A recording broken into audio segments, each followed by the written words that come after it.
Why is this coming out like that? Oh, man. This stuff start acting up.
Michigan coach Juwan Howard.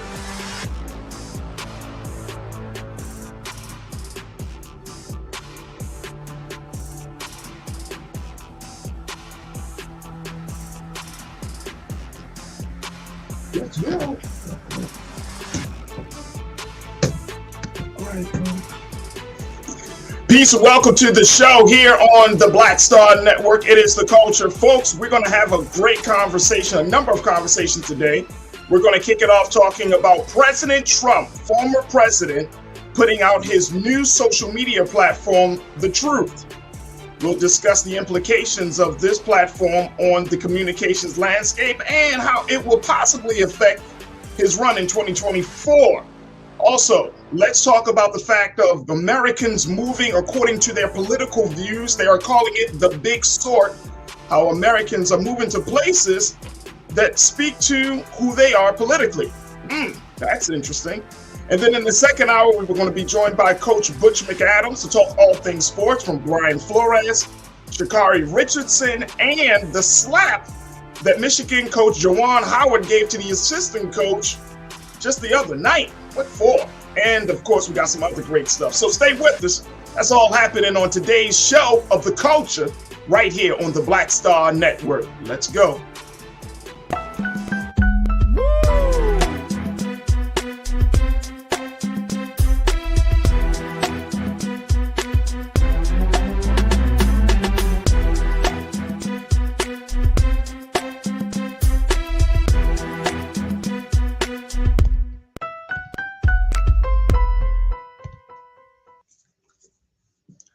All right, good afternoon, folks. Welcome to the culture here on the Black Star Network. I'm your host, Farajii Muhammad. It is President's Day for the year 2022, and we got some presidential conversations happening for you. The first one today is about former President Donald Trump. Now, there's a lot to be said about the former president, but today is a big day, and it's by no exception that he decided to go live with his new social media platform, Truth Social.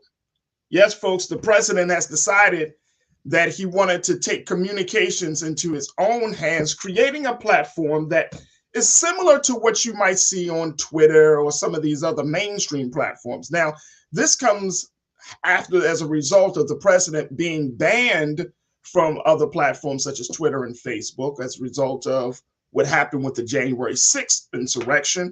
And so now with this new platform, Truth Social, It allows the president to put out his communication unfiltered in a way that he can get to his followers and supporters. Now, according to the reports now this Truth Social went live today on the Apple network, and they were greeted by a message like when you go on there and you sign up for Truth Social, you're going to get a welcome message to register for the service. As of today, there were about 150,000 people that have been a part of the wait list for the sign up process. And it's a way that many people are saying is a way for the former president to try to, quote unquote, muscle his way back into the social media space, especially after that disastrous, you remember this disastrous kind of attempt, like he was put off of Twitter and then he was kind of putting out information via these statements. So anything that, that he found to be interesting, he would put out a statement, and then the statement would go viral, and he would, have his followers and surrogates put it out there. But the problem was it never really caught fire like the way his words caught fire on those mainstream platforms, particularly Twitter. And so now with this new Truth Social, the president is looking to get back into the conversation. Now, last week, Donald Trump's son, Donald Jr., tweeted something made the first post on the social platform. He said, quote, "Get ready. I can't say, I'm sorry. He said, your favorite president will see you soon." Posts on the platform are going to be referred to as truths. And while applications of a post are known as retruths.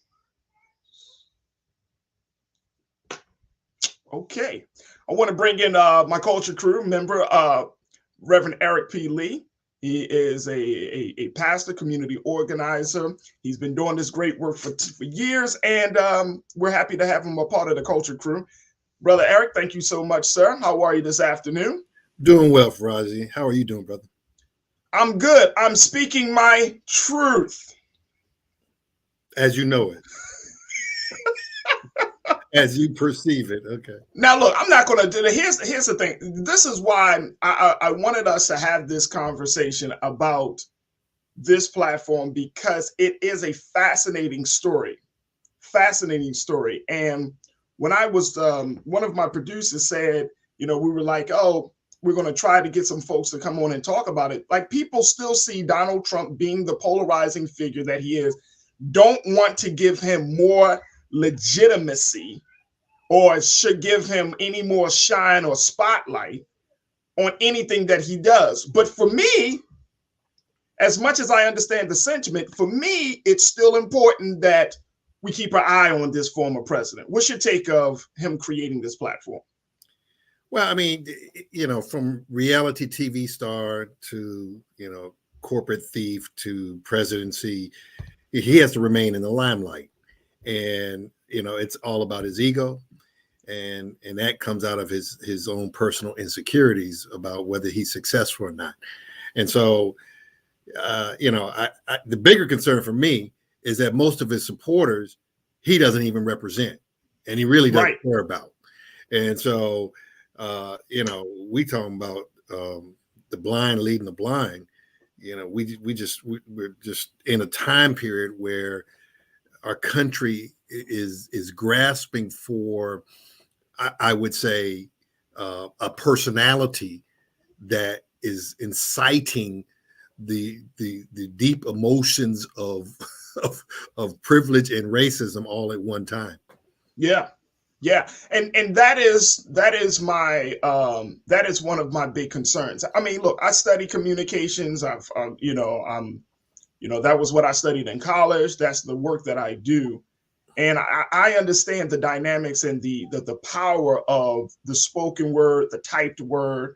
I understand the power of all of this, which is why I don't think we can just, quote unquote, overlook this situation, just because when you have a place where you can dictate the narrative, dictate the agenda, in any type of communication fashion, that still allows you to have a seat at the table, quote unquote, right? That still gives you power because you have the power to influence. You have the power to tell the stories that you want to tell, and most importantly, to put out any type of view that you want people to have. And it's also a place where people can come to you. Like, they don't have to wait on whether this outlet is going to report or this outlet is going to report. They could hear it directly from you.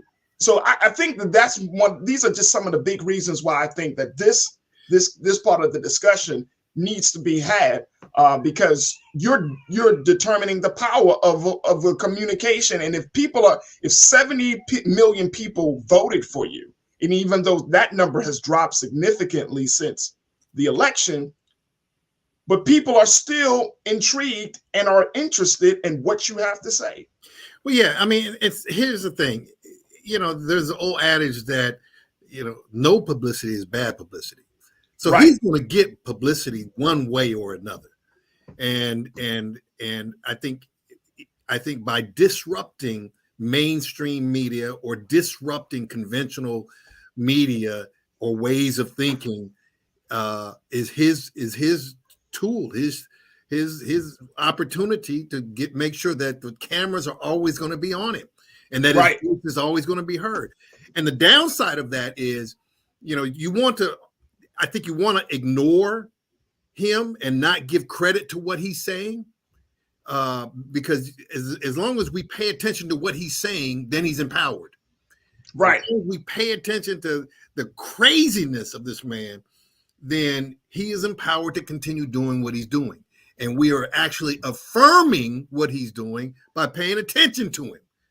And so I think that... But here's the thing, though, brother. Look, we all know that he has his sights set on running for office in 2024.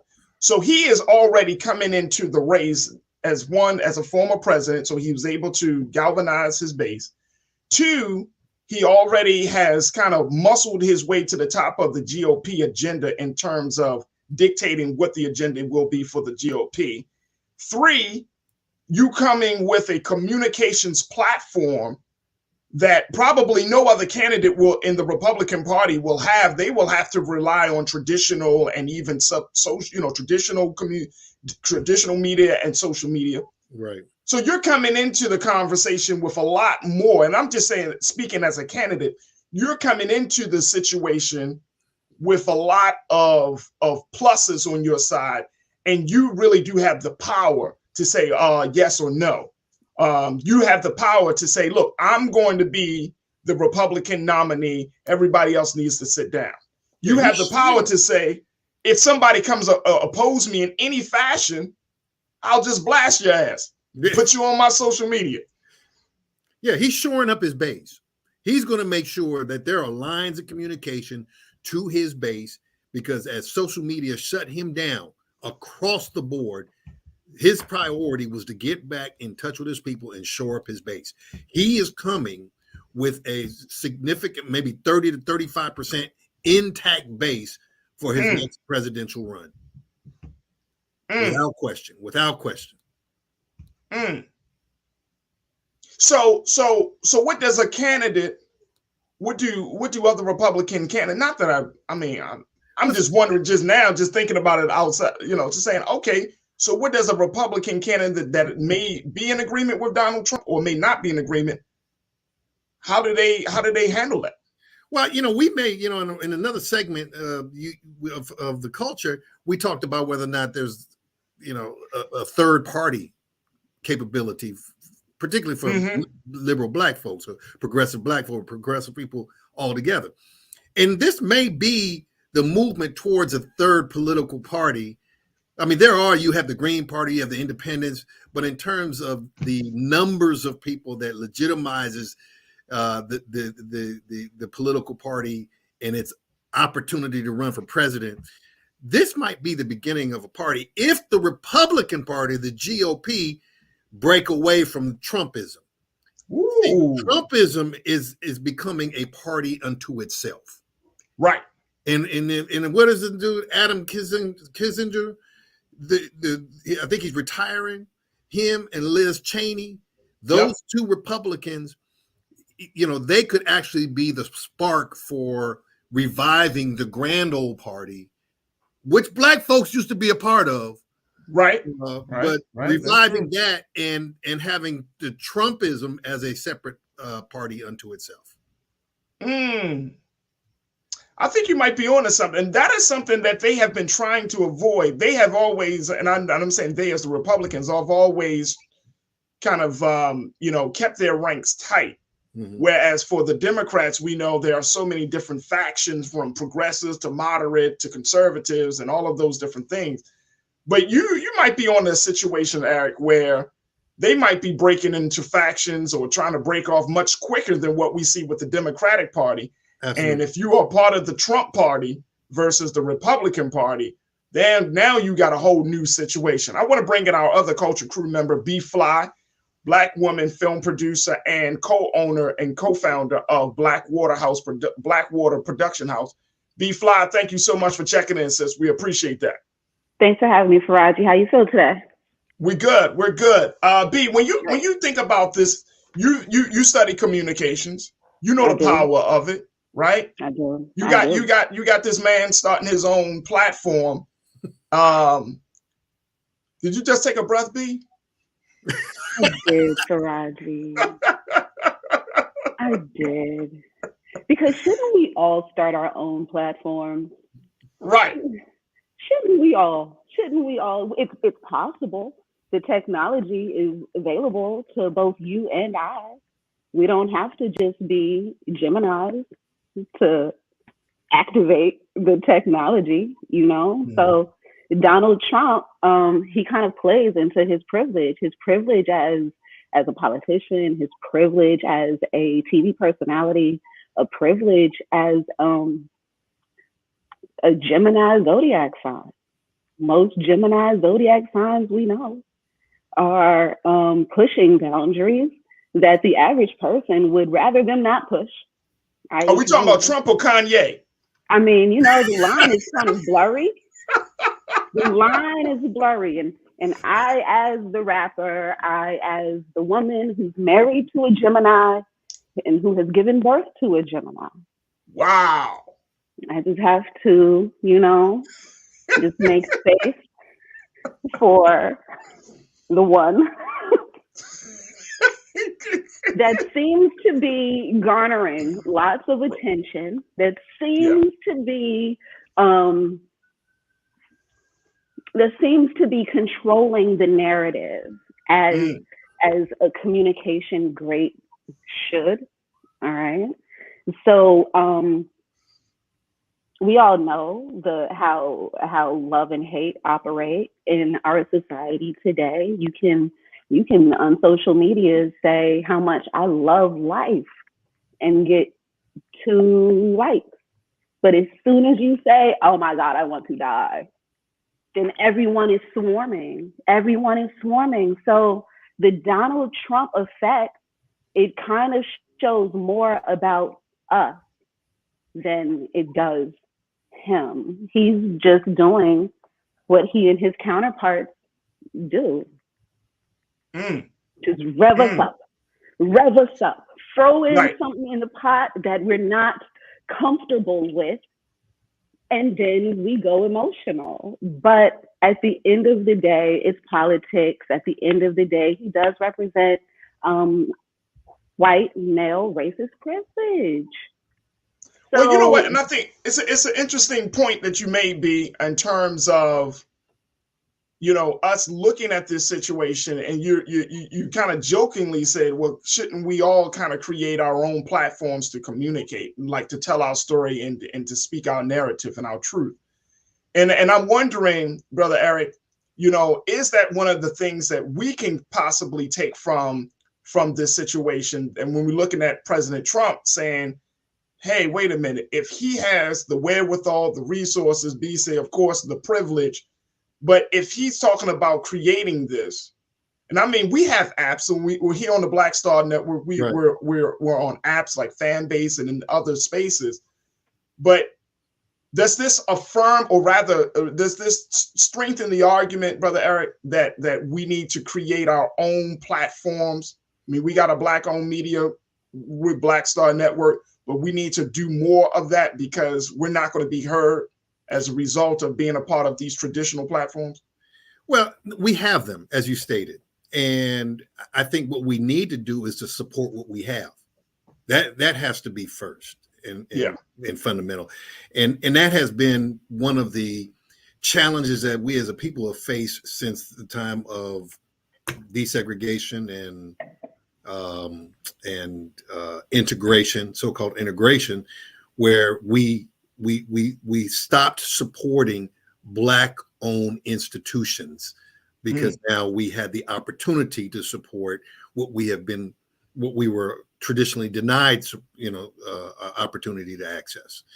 And so first and foremost, let's support our own. And then as we do that, then I think we can launch into others. I mean, and it doesn't preclude us from having to being able to launch other platforms, but I'd like to see us as a nation of people, as Black folks, to fully support what we already have. And to B-Fly's point, Donald Trump, anytime someone gets you to react, then they control the narrative. And he is throwing things out there that causes people to react. And once you react to him, he's in control. And that's what I got from what B-Fly was saying, because at first I'm thinking, well, does he really control the narrative, or is he disrupting the narrative? But anytime we react to what he says, he is now in control. Absolutely. There have been a number. Go ahead, B. When it comes to media, it's not like Donald Trump is giving any of us a call. He's not coming into our personal social media platforms and having a conversation with us. No, he's paying media. Like this is still capitalism. This is still big business. Radio, TV, film is the anchor of American capitalistic sales. And so Donald Trump is embedded into this system, and so whether we are quote unquote fans of his work, every time we click on a post, every time we actually go 10 seconds and let this narrative play, we are participating and we are raising the funds, whether we like it or not, So I would like to know which social media platforms do we actually own, and where are we supposed to be funneling our resources, Absolutely. I know that there's fan base, but is there another one, or are there droves that I'm just not aware of because I'm a drone as well, only looking at the main core, Right. And I think, there have been a number of reports, B and Eric, about the fact that this platform, since it went live today on Apple, that it's been riddled with error messages and outages and all types of technical issues. Now, Devin Nunes, who is the former Republican congressman who actually quit being a congressman to become the CEO of the company, the CEO of this media company, said last week that the Truth Social expects to be, quote unquote, fully operational by the end of March, when, quote, anyone can get on the platform within the United States at any time. So we're going to see, and I know that they're going to try to enlist, their engineers and their designers and all of those folks. I think we're really going to see Truth Social as being the communication center for Donald Trump's reelection campaign for 2024. I truly believe that.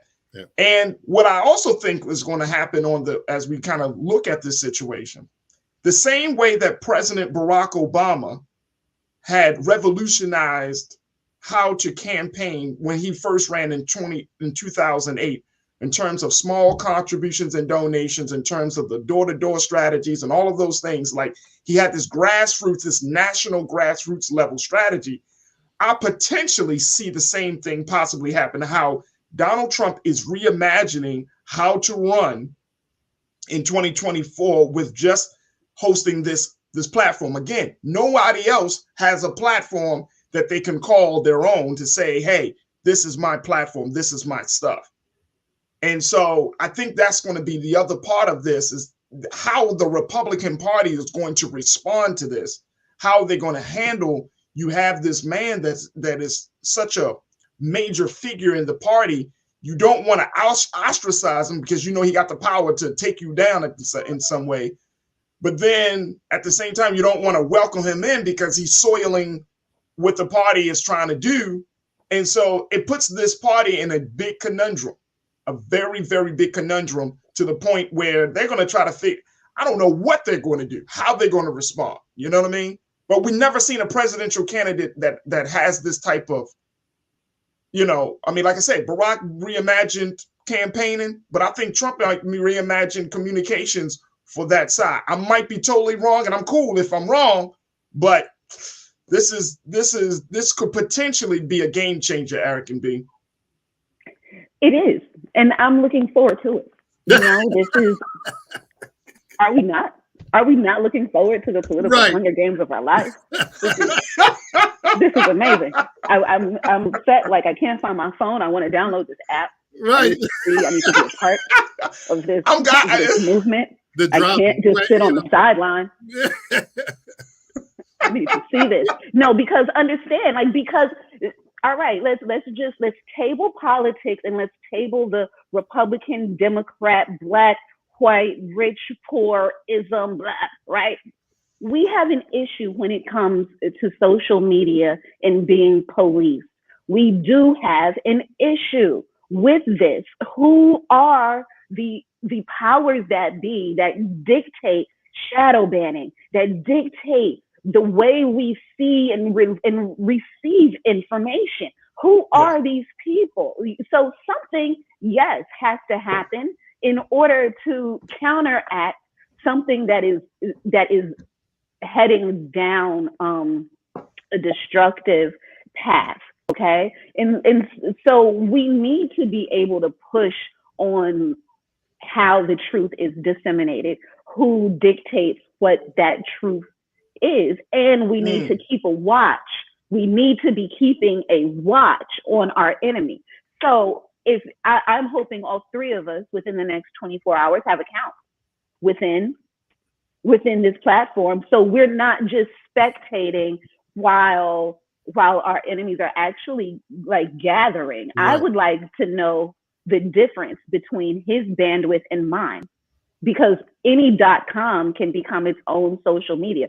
The difference is advertising power.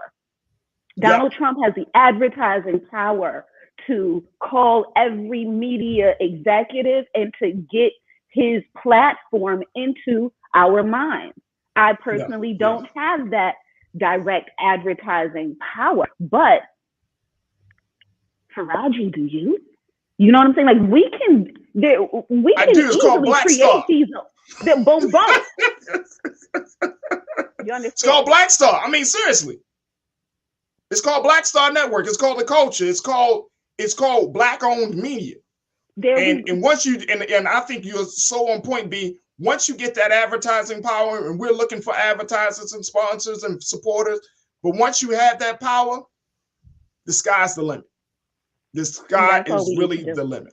That's it. You know, so as long as we are able to understand the game and actually compete at the level that we need to compete at, so we can counteract these voices, because at the end of the day, nobody owns truth, and it is subjective. All right, and that is the one of the quote unquote marketable factors of America, the fact that there are many truths that can be expressed all at one time. All right, so I'm here for his truth, but I'm also here to make sure that mine is heard and we can connect to the ones who also radiate on our vibration. That's what's important.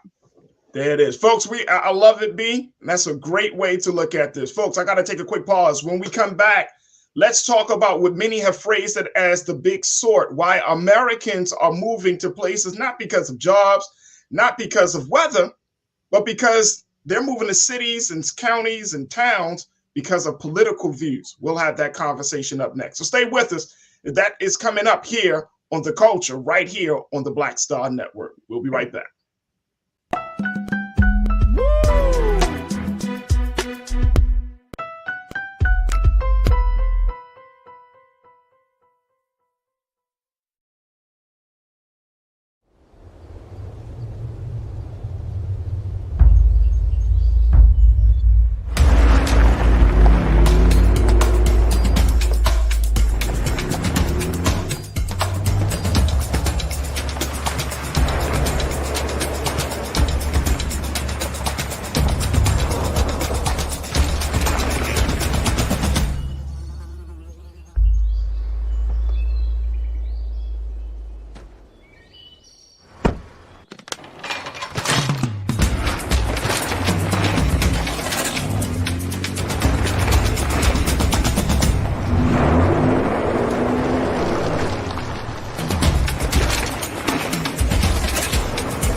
Don't you think it's time to get wealthy?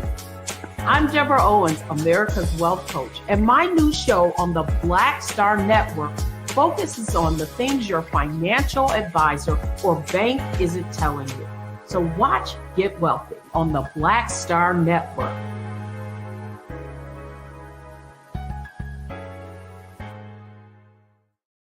Pull up a chair, take your seat. The Black Tape with me, Dr. Greg Carr, here on the Black Star Network. Every week, we'll take a deeper dive into the world we're living in. Join the conversation only on the Black Star Network. Hi, I'm Dr. Jackie Hood Martin, and I have a question for you. Ever feel as if your life is teetering and the weight and pressure of the world is consistently on your shoulders? Well, let me tell you, living a balanced life isn't easy. Join me each Tuesday on Black Star Network for A Balanced Life with Dr. Jackie. We'll laugh together, cry together, pull ourselves together, and cheer each other on. So join me for new shows each Tuesday on Black Star Network, A Balanced Life with Dr. Jackie.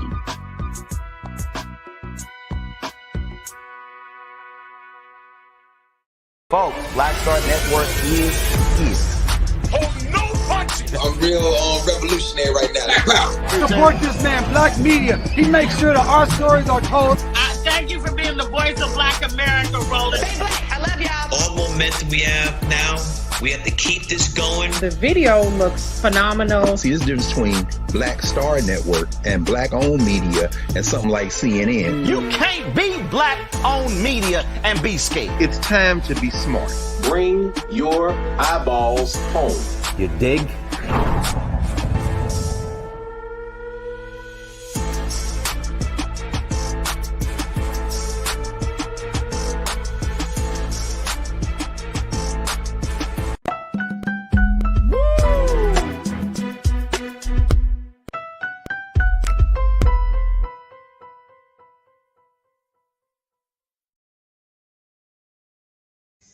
Folks, welcome back to the show.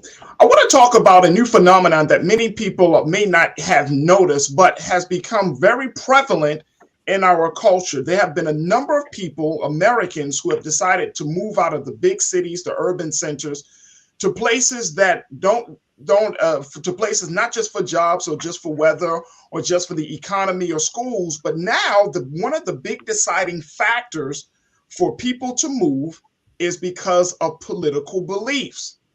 For example, we're finding that a number of conservatives, whether you're in California or in the East Coast, are migrating to Texas.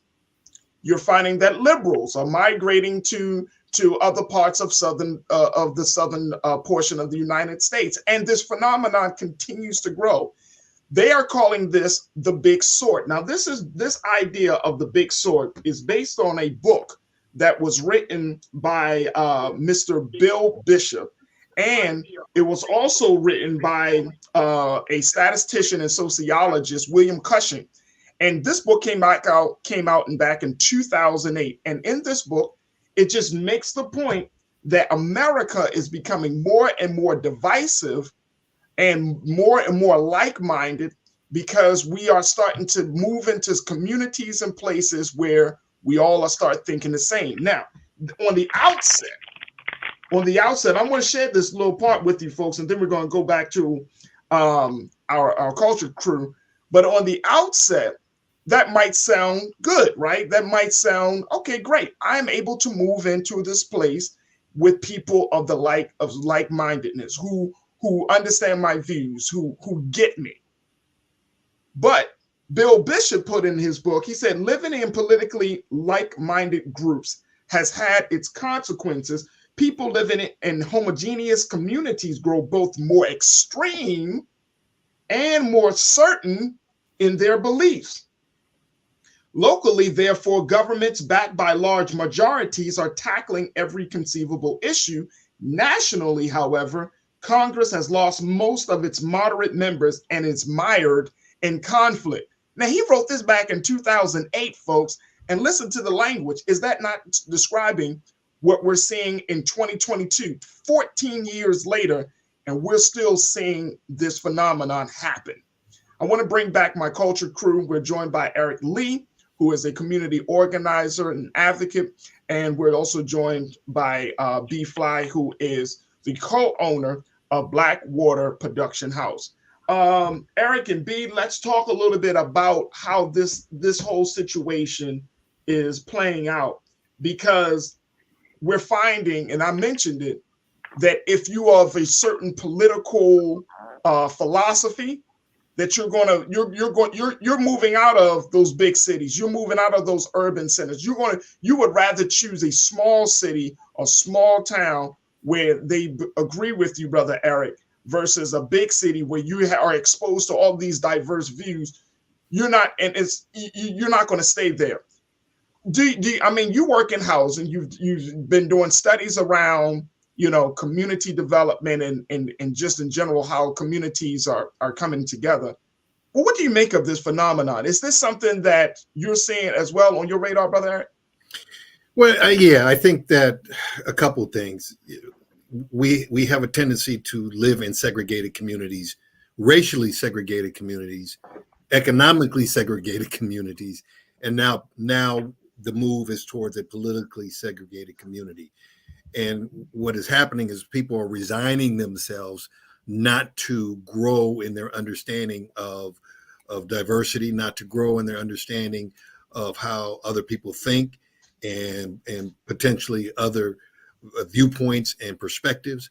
And so it's a retreat into enclaves of I would say not only privileged thinking, but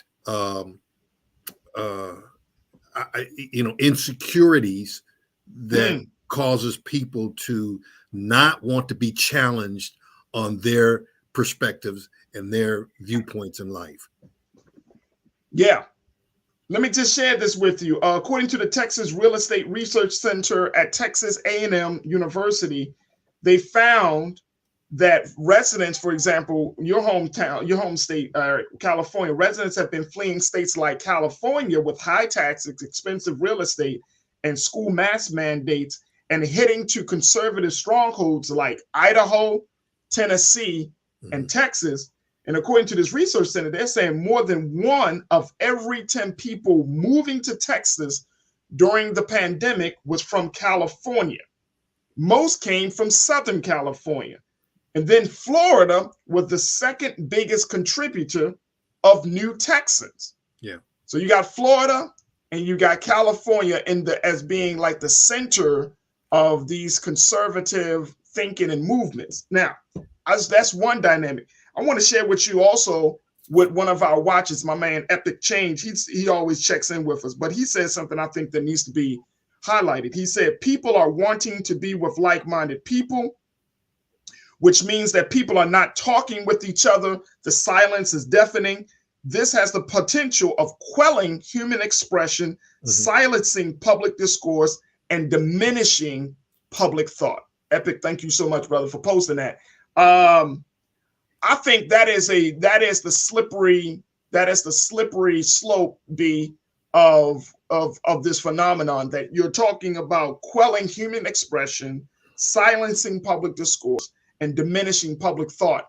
And I'm thinking to myself, oh snap, are we about to get into a much more segregated America? What's your take on that? Listen, these masks opened up a whole next paradigm of WTFness, Farajii.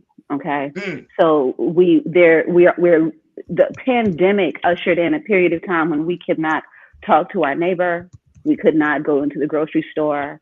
It eliminated the stop and chat. It eliminated the neighborly smile. All right.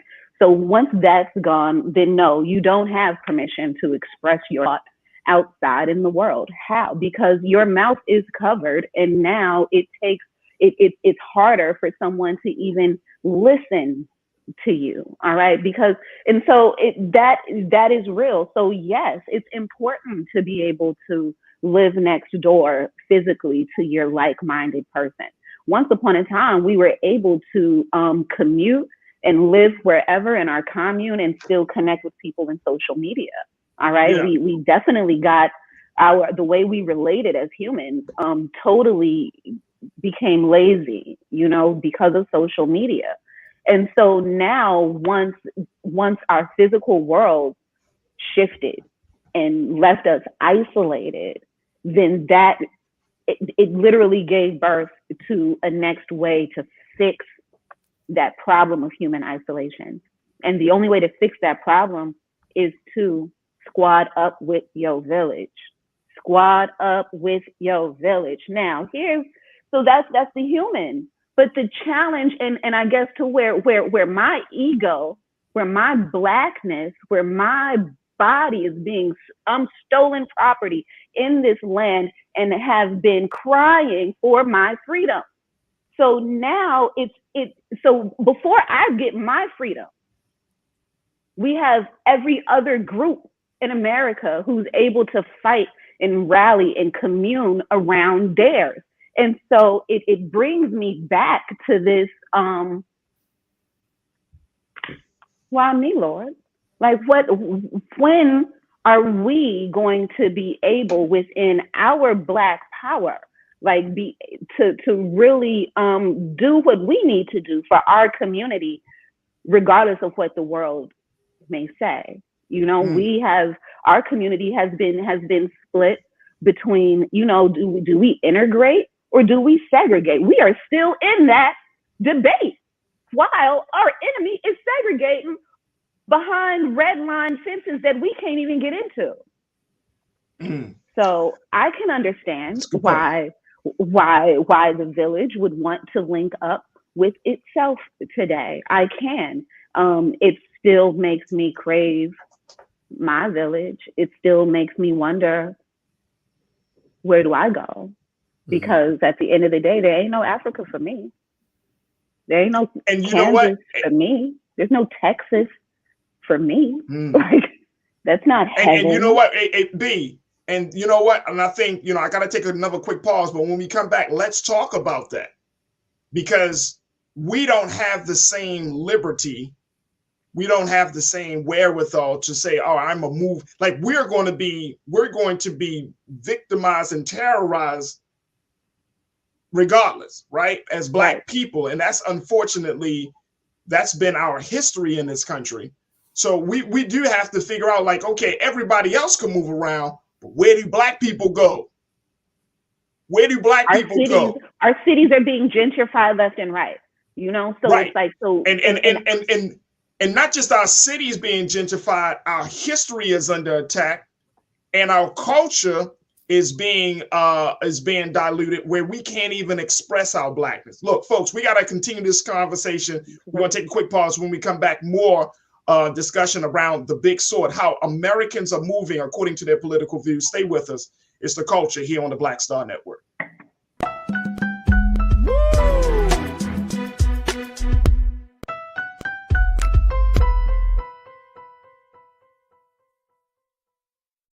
Pull up a chair, take your seat. The Black Tape with me, Dr. Greg Carr, here on the Black Star Network. Every week, we'll take a deeper dive into the world we're living in. Join the conversation only on the Black Star Network.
I'm Deborah Owens, America's Wealth Coach, and my new show, Get Wealthy, focuses on the things that your financial advisor and bank isn't telling you, but you absolutely need to know.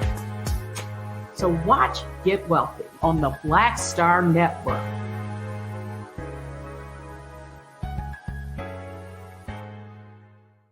Folks, Black Star Network is here. Oh, no punches! I'm real revolutionary right now. Support this man, Black Media. He makes sure that our stories are told. Thank you for being the voice of Black America, Roland. Stay black. I love y'all. All momentum we have now, we have to keep this going. The video looks phenomenal. See, there's a difference between Black Star Network and Black-owned media and something like CNN. You can't be Black-owned media and be scared. It's time to be smart. Bring your eyeballs home. You dig?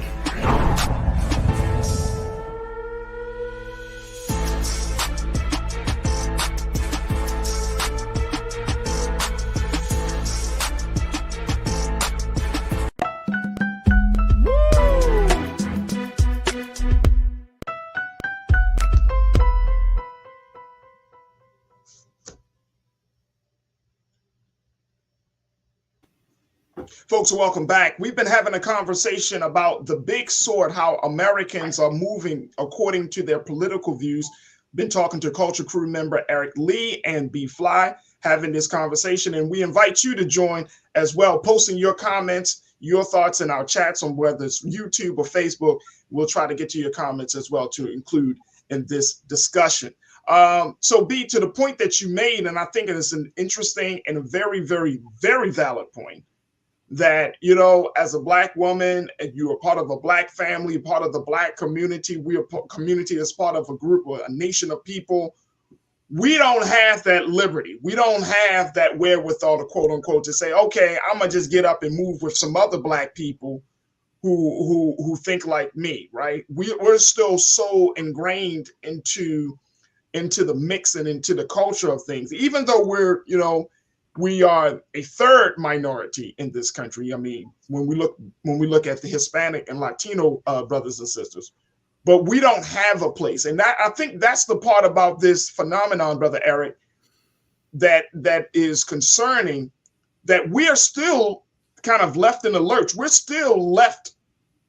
Everybody else is trying to figure out how they can organize and galvanize to gain their power, but our power is still scattered all over the place, and we can't make choices on how to tap into that power. That's my concern.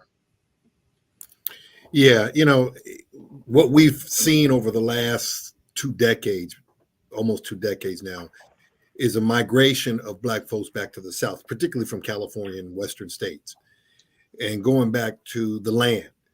And I think that's really the only thing that we have here in this country is the opportunity to take up some space on land and to become as independent as possible, because we don't have the place that we can feel that we have the freedom to be who we are and how we are.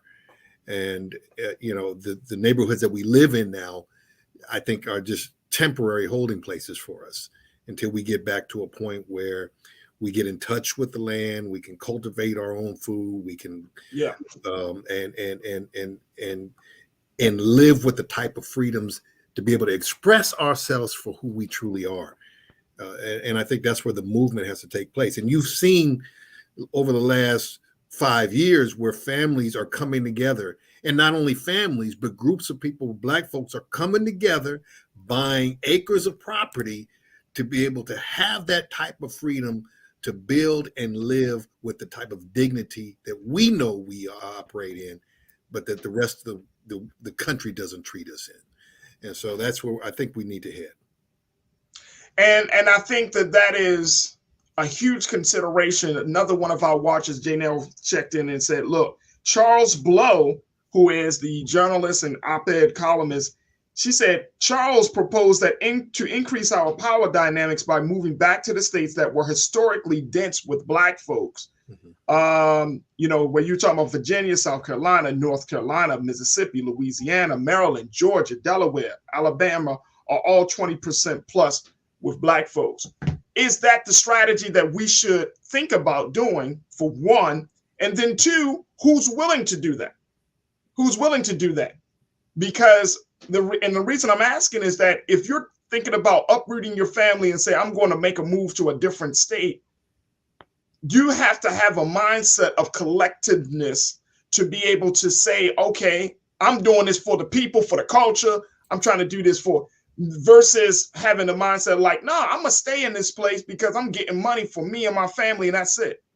So that has to also be a different mindset where you are willing to put your family out there, put yourself out there to move to places like that, but to move to these spaces where traditionally, these southern states where traditionally Black folks, where we used to be before we migrated to the north and to the east and west, is that the move right now? B, what's your take on that? You have you have the native, and then you have the colonizer. All right. The native is in the land. The native knows the land. The native only knows the land and its people on that land. All right. Then the resources get used up. The native doesn't know what to do because this is all the native knows. Then you have the colonizer. The colonizer bounces around from place to place, understands that the entire world is theirs and that they are able to gentrify. So they're able to buy low, they're able to sell high. That is the purpose. That's the game of the colonizer.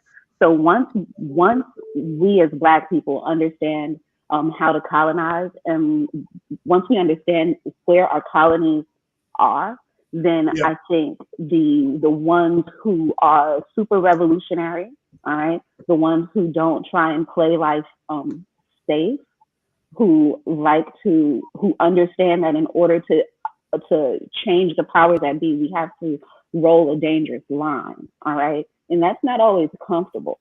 So that literally means instead, if you're moving to California, move to Compton, gentrify as a Black person.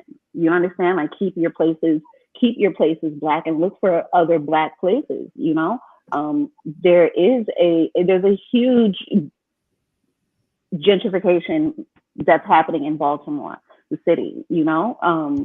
I'm not from Baltimore. I'm from California.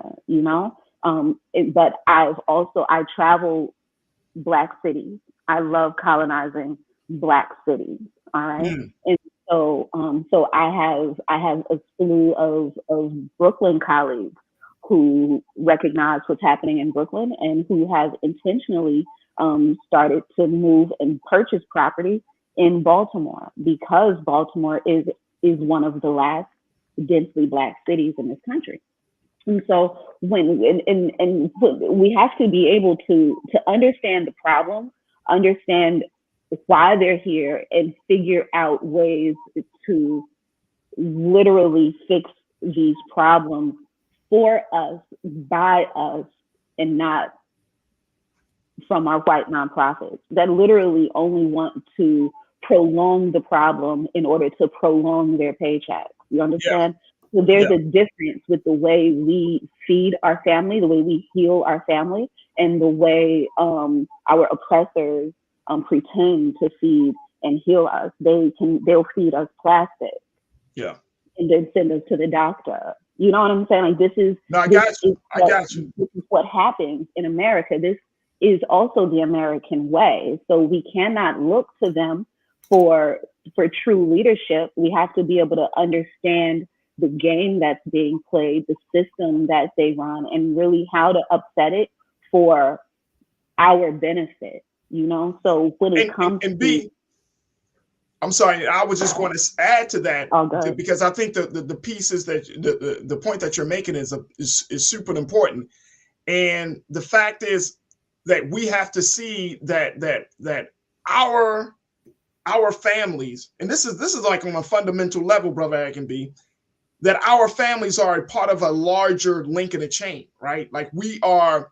Like, yes, we have our individual identity, but then we have our familial and our collective identity. And our families are a part of something, you know, and especially when you're talking about families that have set its roots in certain places and spaces, like we are a part of a larger link in the chain. So what you and I do with our consciousness, where we go with our creativity, how we use our talents and skills, that's going to add to whatever place that we're in. And just like we see this in business, you know, when one corporation does merging or acquisitions, or when a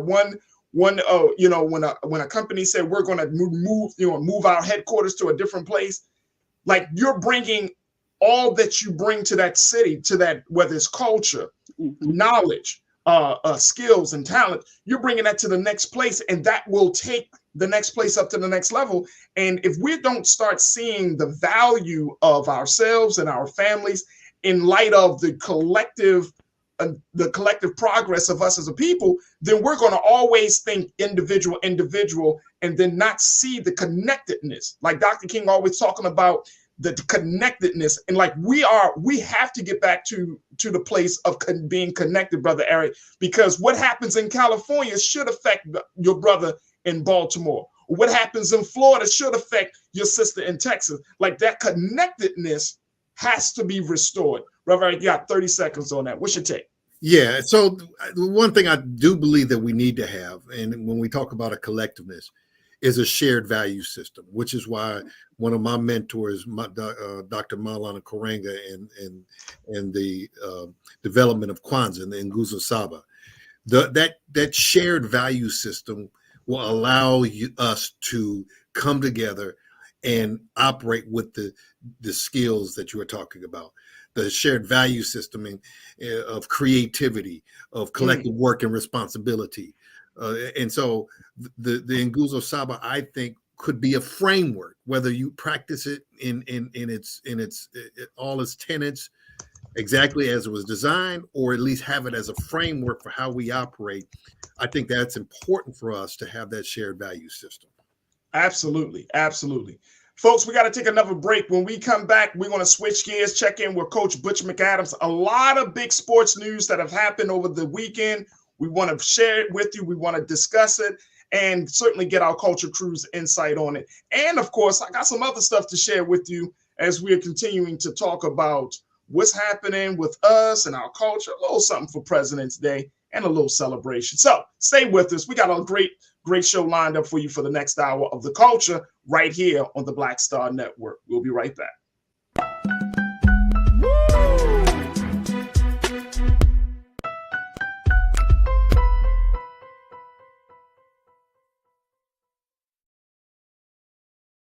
Don't you think it's time to get wealthy? I'm Deborah Owens, America's Wealth Coach, and my new show on the Black Star Network focuses on the things your financial advisor or bank isn't telling you. So watch Get Wealthy on the Black Star Network.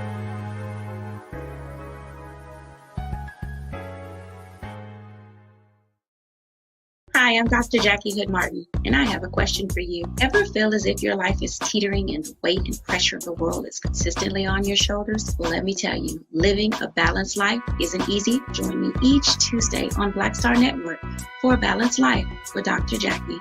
We'll laugh together, cry together, pull ourselves together, and cheer each other on. So join me for new shows each Tuesday on Black Star Network, A Balanced Life with Dr. Jackie.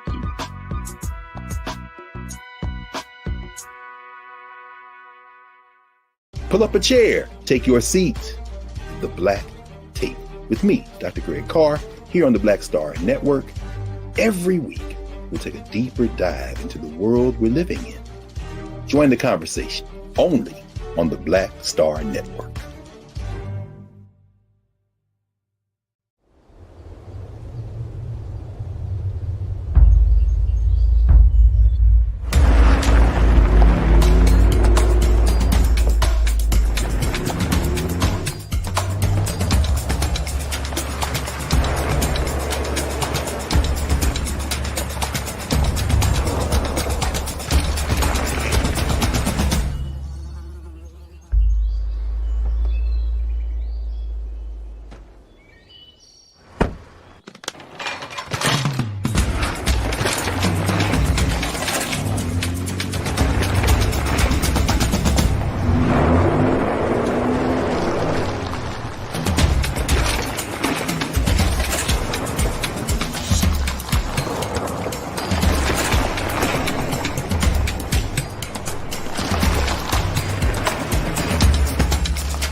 All right, peace and welcome to the show, folks, and welcome to the second hour of today's show. We had a great first hour. It's fantastic, talking a little bit about former President Trump's social media platform to the big sword, how Americans are moving according to their political views. Now we want to switch gears and talk about all things sports. And I'm very, very happy to welcome back to the airwaves of the Black Star Network our coach, Coach Butch McAdams, to join us for this part of the conversation. Coach, good to have you back on, sir. How are you? I'm well, always a pleasure, and let's get to it. All right, Coach. So here's one of the big stories that I think that came out over the weekend, and I text you, and I was like, "What?" Mm-hmm. This story around Brian Flores. Now, for those who may not have known, but this former Miami Dolphins head coach, let me put it out there, he was a head coach.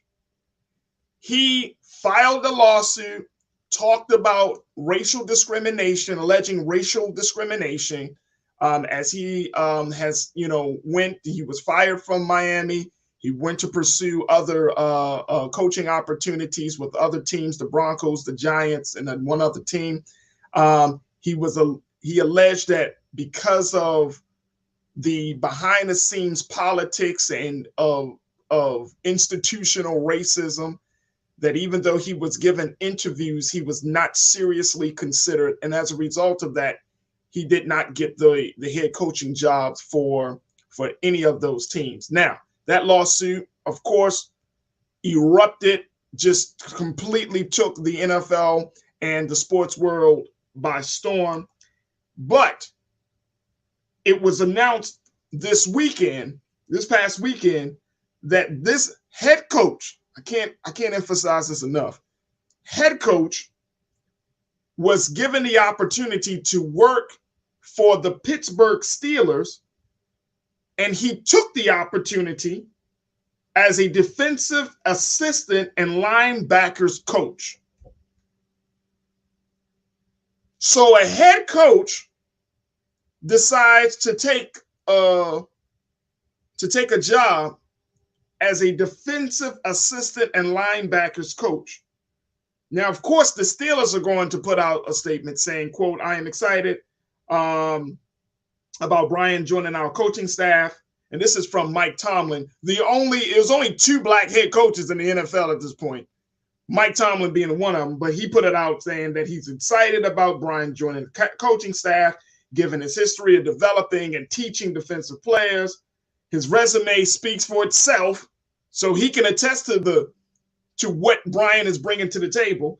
And he said, I look forward to him adding his expertise to help our team. Now, of course, he didn't get into the politics of the lawsuit. And of course, he didn't talk about, the implications of the lawsuit. He just went straight on, hey, we got a new guy. He's coming to the team. He got great experience. We want him. What the hell is going on, Coach? Because I thought that this was, people had kind of likened this moment to a Kaepernick moment. Well, but it still is. And I'm looking at it totally different, I think. That he didn't just sign with any team. He signed with the Pittsburgh Steelers. And if Brian Flores, obviously he wants to coach. That's what he does. Right. But and that's why I applauded him, and you as others as well, because he risked his career for what he thought was right. All right. I think it is a brilliant move for both parties. Because, number one, that's the procedure. Most of your head coaches who get fired don't go and get another head coaching job. They become assistants, and then maybe they get another shot. For example, Matt Nagy, it was rumored that Kansas City may hire him. Okay, but that's the procedure. And Tomlin has been in Pittsburgh for a number of years. He's still relatively young, but he's been there for a while. Who knows how much longer? So he could be the heir apparent to that job.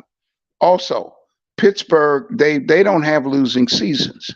And so you go to Pittsburgh, they have another winning season, go to the playoffs, win a game or two, and opening becomes available. Hey, he's in. It's easier to work from the inside than it is the outside. Now, from the Pittsburgh perspective, they flex their muscles. They are the most progressive organization in the league. I took a count, and you and others can do the same. Besides Mike Tomlin being African American, he has 8 other black coaches on his staff. 8 other. And of course, the Rooney family, they've always been very progressive. If you remember, years ago, Dan Rooney was one of the first high-profile billionaires to come out and publicly support Barack Obama, where people were saying, don't do it, don't do it. He did it. So I love the move. I think it's brilliant on both parties, and I think it's going to work out. But I can't help but feel, Coach, that he's going to move forward. Brian Flores' attorney said that the lawsuit has not been dismissed or anything. Like, they're still planning to proceed, right, moving forward with this lawsuit. But my thinking is, what is, like, what are we fighting for? What is the like with Kaepernick? It was like, with Kaepernick, it was like, hey, we're going to, we're trying to do something totally different. He ushered in a different level of engagement that the NFL should have with the people and with the society. With this, I felt like that engagement was in that same sentiment. Like, okay, yes, This is a fundamental issue. The NFL has a black coaching problem. Yes, this lawsuit is going to open up the doors and the conversation and all of that. Now it's like, and I get it, the brother got to eat. And I know folks on Facebook and social media are like, yeah, the man got to eat, Farajii. I get that. But did we take a loss in that? In him getting and him needing to eat? No. And will the point still be made? The point has already been made. The point has already been made.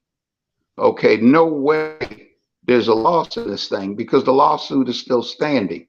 Now, as I've stated consistently, and I don't have a crystal ball, and St. Peter doesn't whisper in my ear, so I'm just guessing like everyone else, but I don't believe it's going to get to court. I believe it'll be a settlement. But the goal was to put the racist practices of some of the NFL owners out in public view, and that's happened. I don't see this as a loss whatsoever. And again, this is not just any franchise. It's the Pittsburgh Steelers. And I don't know if any other franchises would have had the guts to do what they did. And I think it was done purposely. So for Pittsburgh to show, hey, we set the example. The Rooney Rule is named after our former owner. So no, I see it as a win-win. And yes, he does have to eat. However, it's more than eating. I'm going to say it again. If he aspires to be a head coach again, and it appears he does, then it's easier to work from inside than on the outside. All right, let's go to my culture crew, Eric P. Lee and B. Fly. Eric, when you look at this scenario from a social justice lens, and I don't know if we should or if we just keep it as a sports thing, but what are you seeing, Eric? Well, I mean, I think he's right in suing the NFL because of the institutional discrimination and racism that's embedded in the culture. Right. And so, you know, to Coach McAdams' point, I mean, he is bigger than just him. We're attacking a system of privilege that I don't know if you remember the book some years ago called The $40 Million Slave. Yeah. Where, you know, athletes, though they're making millions of dollars, are still under the control of the billionaire owners.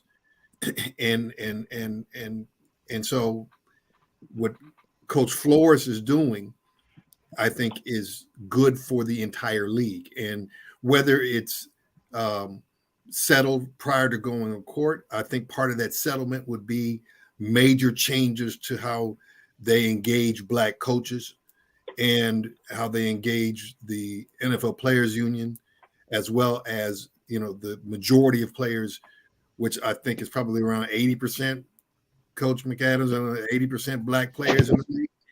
They say 70%. It's a little less than 70%, but hey, 70, 80, that's a significant amount of a majority. Yeah. And I think the settlement will probably be addressing many of those institutional discriminatory practices that now exist. But to you know, I think the Raiders, the Oakland Raiders, you know, I'm from Oakland, California. So, you know, and I'm a diehard Raiders fan. But the Raiders would have probably done something like the Steelers had done because they were progressive. And the Raiders needed. They needed it, particularly. They needed the good optics after the John Gruden scenario. After Chucky's scenario, yes.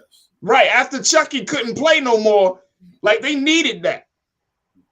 So I mean, you make an excellent point there. You make an excellent point with them. But that would be the only two teams that I could see, you know. But the Steelers, I was, you know, and Coach Tomlin is a frat brother, so you know, I root for him every single time.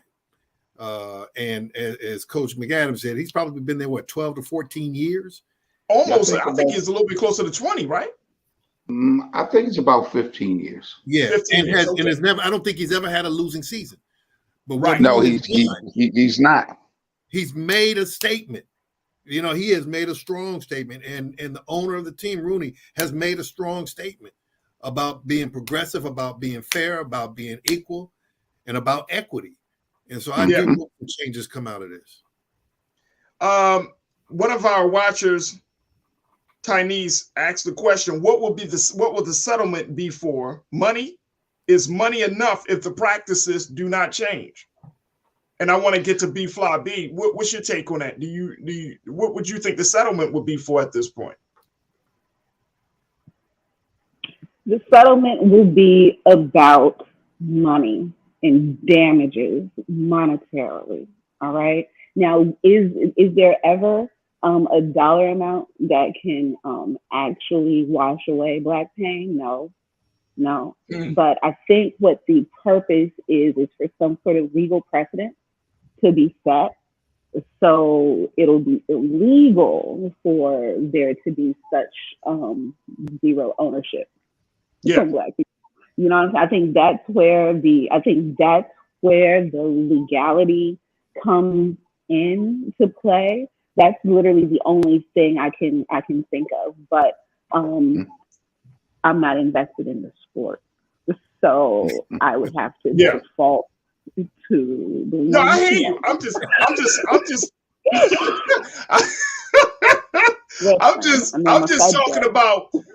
talking about the scenario of a Black man being in a position that Brian Flores was in and just currently in. I mean, he's still working, which is cool, which is good, but at the same time, I mean, I just can't help but to feel a little disappointed because the NFL is so good. And Coach, you talk about this all the time. They are master marketers.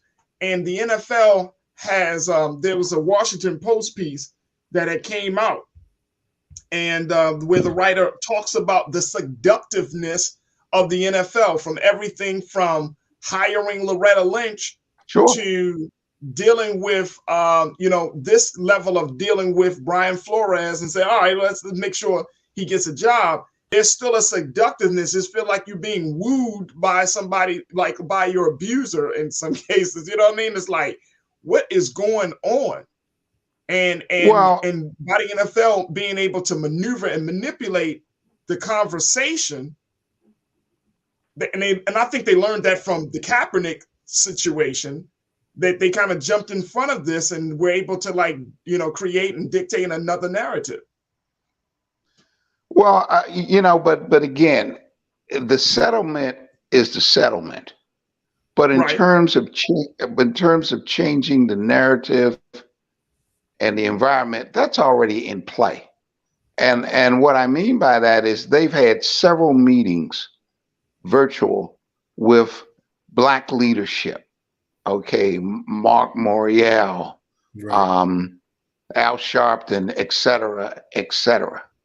And so, recommendations since this situation. Oh, absolutely.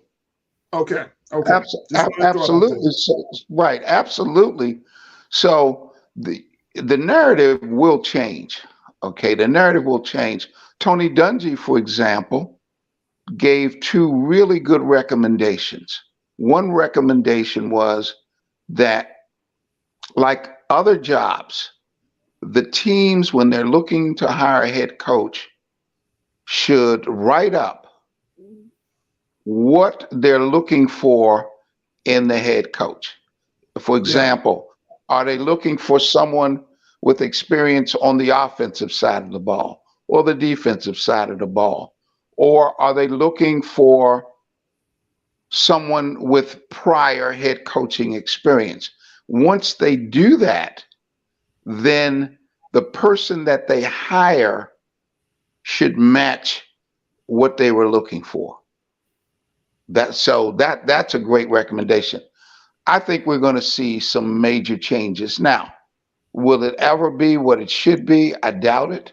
But the one thing that I'm hoping that would be huge out of this is getting Black ownership. because that's the key. Getting Black ownership. Gotcha. And that was not a conversation that we were hearing prior to the Flores lawsuit. But now we're hearing it. And also we're hearing that they're literally begging a wealthy Black man to put a bid in for a team. So, and you're talking about Robert Smith. Right, yes. So here's the thing, and Erica, you know, I want to kind of get your take on this. Is part of the reason why I'm feeling disappointed because I may have put too much on Brian Flores as being this civil rights guy. Martyr. Like you know what I mean? Like I'm seeing him for something that he may not want it to be, nor was he trying to be. And so therefore, as a result of that, you know, because we've seen Kaepernick, we're like, oh, any Black man that pushes back against the NFL is of that mind state versus the fact that this man just wanted to have a coaching job. Am I doing that? Because I feel like I'm doing that. Yeah, you may be doing that. So I may be doing that. yeah, because I think that Coach Flores does see the bigger picture. I don't think he's about just coaching. I think he wants the environment to change. I believe that, or he would not have come through with the suit. And we're talking about a class action suit, and it's still an uphill battle because the NFL owners are not accountable to anybody but themselves. They pay the commissioner, and so they have chosen willfully to ignore inquiries by Black folks wanting to own a team, by Black coaches. They choose to maintain this bubble of white privilege, and so I'm hoping this is a big thing that he's doing by suing the NFL. I'm hoping that change will come at the NFL owners level, as Coach Adams is saying, that we have legitimate Black ownership in this institution of the NFL, which is, though it operates privately, they also get public monies for what they do in their stadiums and everything else. Sure. So there needs to be some levels of accountability that take place within the NFL. Now I'm all for that. I'm all for that. All right. So Brian, Coach, you got a job. Congratulations on that. I want to move to this other big story, Coach Butch, where we're talking about Sha'Carri Richardson. We talked about her before because she was upset of how a Russian skater, Camila, was treated as a result of her testing positive for drugs. And Sha'Carri Richardson is like, wait a minute, I tested positive, but I wasn't still allowed to compete. I was suspended for a significant amount of time. Where's the love? And essentially she says, it's because I'm a young Black woman. Well, the International Olympic Committee, the IOC, has responded to Sha'Carri and basically told her that this was a whole different scenario.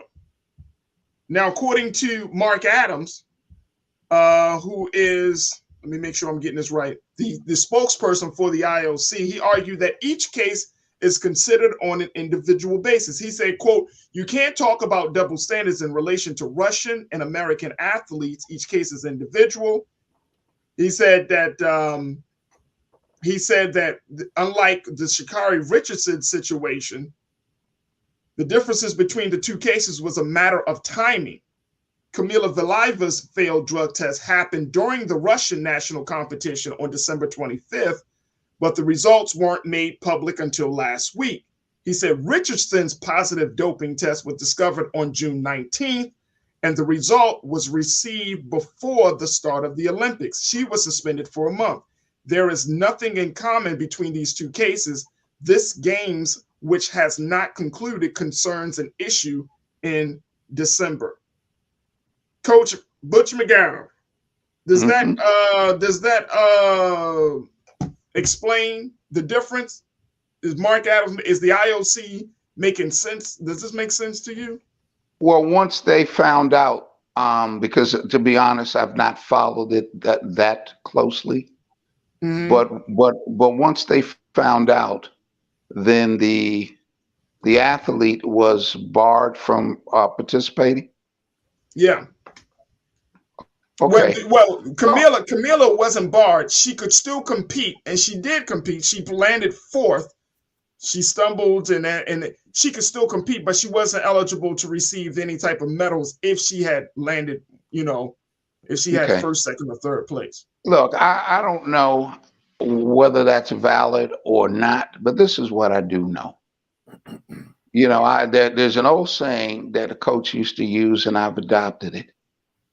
The buzzards can't circle if it ain't nothing dead. And what I mean by that is, I was disappointed when young Miss Richards put herself in this position. She was fully aware of the doping rules, fully aware, and she chose to smoke marijuana. Now, for the reason she said she was depressed, I don't know, but there are consequences. And I think that at the time she owned up to it. And so hopefully she learns from it. Now, could it be a double standard? Absolutely. But I'm saying, why put yourself in that position? In the first place. That's right. First place. Mm-hmm. B, what's your take on this? Because a lot of people have been, I think within the community, a lot of, Black folks are kind of like, some of us are for Sha'Carri, and then the others are saying rules are rules. For her to make a stand like this, and then for the IOC to come back and say, no, there are some differences. What you did happened before you competed. What she did happened while she was just about to compete, and two different scenarios. What's your take?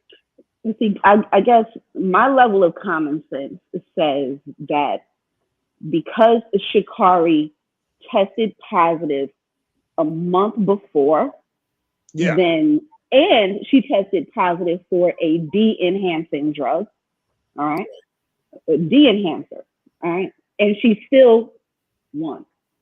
All right, so Sha'Carri was benched as a result.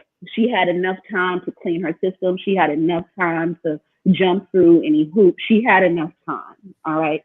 So now we have a minor who is in the middle of competing, okay, who has enhancing drugs, has heart medication, has heart pumping medication to really make her go faster and be stronger and to stretch her literal organ to be able to compete at this level. All right.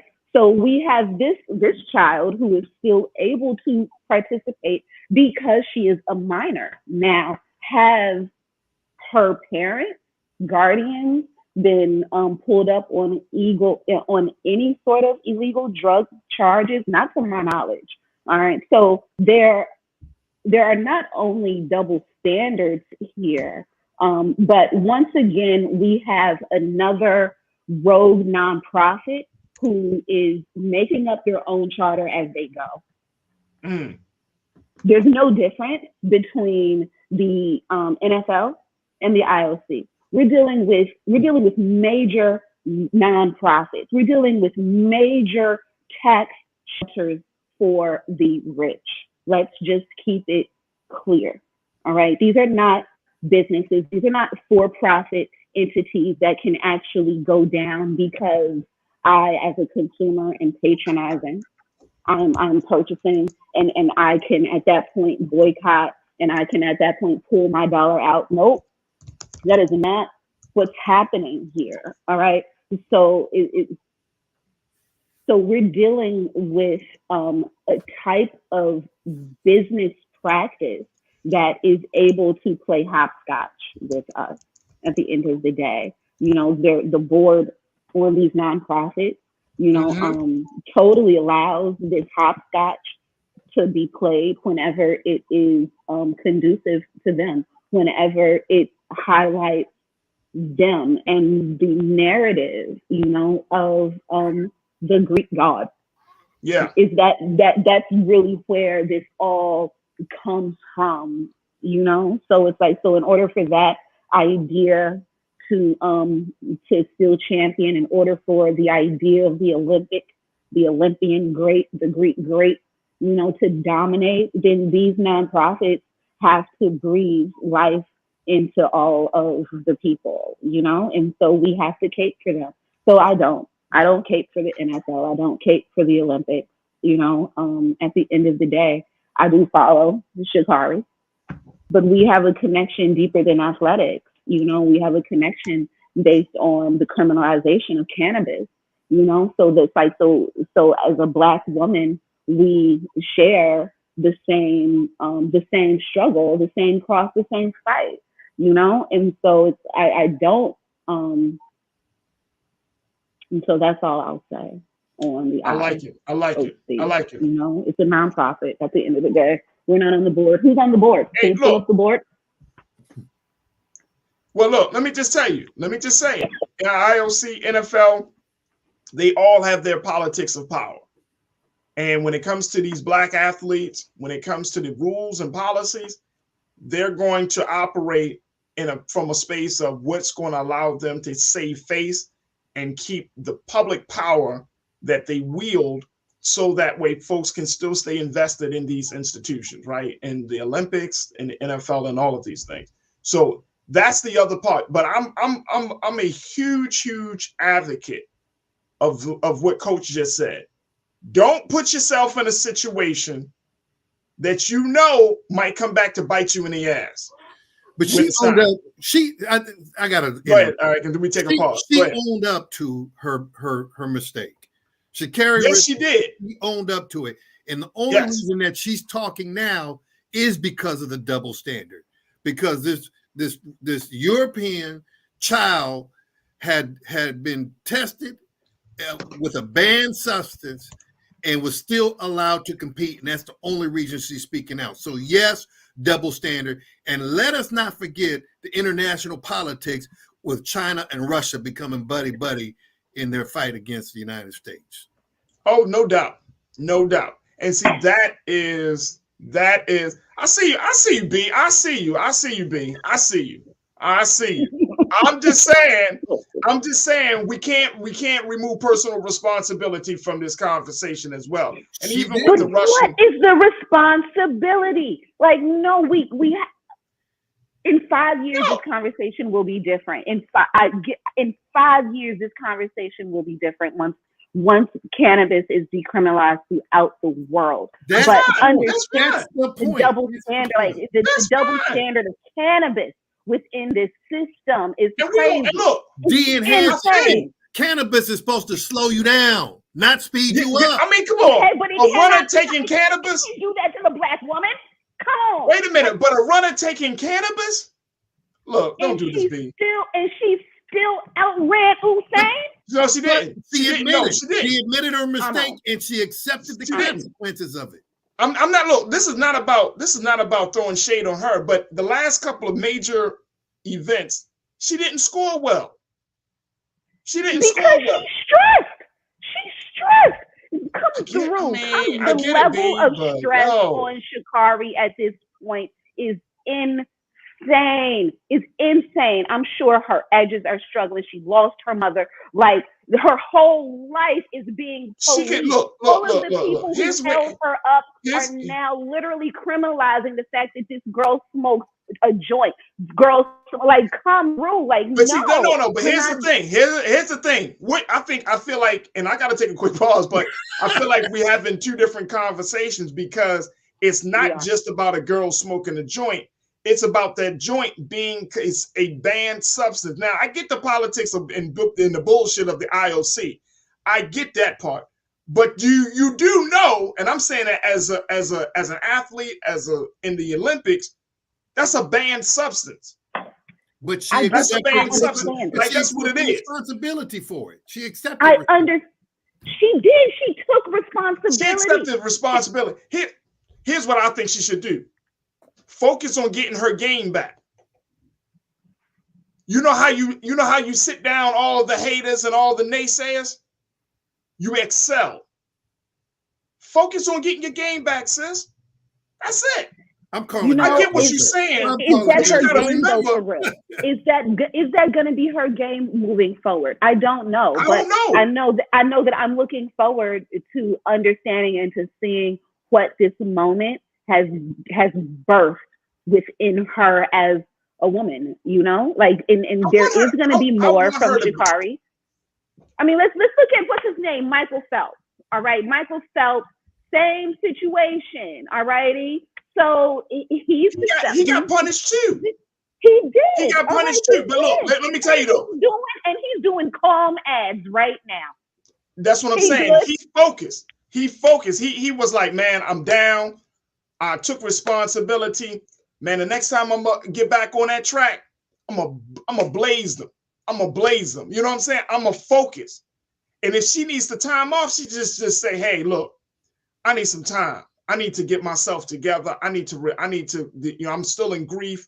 Like, you could dictate, you know what I'm saying? You can dictate how you move in this space right now. And I'm just saying, like, look, sis, I get it what you're saying, but if you plan to compete, if she plans to go for the next Olympics, right? Next Summer Olympics, she got to be at the top of her game. Yeah, and I'm sure she will, but this should not be about Sha'Carri Richardson. This should be about the double standard that exists. I get that. And I'm with you, Raul. I'm with you a whole 100%. I'm with you. But see, guess what?